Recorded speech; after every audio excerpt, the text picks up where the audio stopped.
တရားတွေပြောင်းလဲပဲကွာရင်ခုန်လည်းမပြောင်းလဲသေးပါဒီချိန်မှာဝေးရပဲကွာရင်ခုန်လည်းသိကြတော့နေရမတရားများစွာချမ်းသာ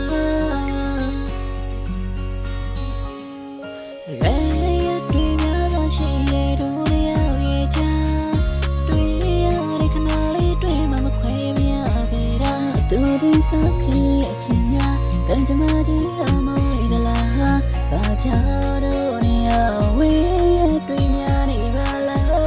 ကြောင်လေးတော့မရှိဘူးချစ်သူမင်းတယောက်ပိုင်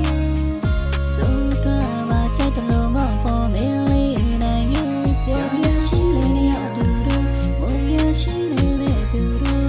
စနာနေဘဝထက်တူကြဘဝကိုတည်ဆောင်ကြမယ်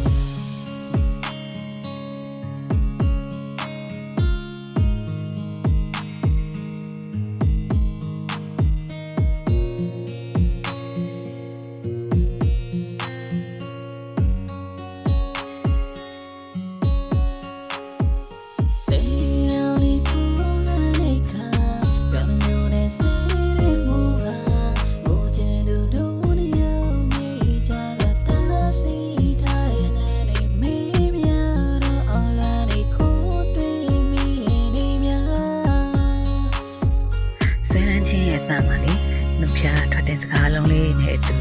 မပေးအနံလေးတွေကိုလည်းတတိယနေပြီးပါတယ်။မိုင်းမင်းလေးတွေကိုတိုးပြီးတော့ဒီခေါင်းတန်လေးတွေကိုလည်းနားထောင်ချင်ပါတယ်။အနံလေးမှမရှိနိုင်တဲ့အတွက်ဆက်ဆက်အရာကြီးစိုက်ပါတော့။ပြန်ချစ်တယ်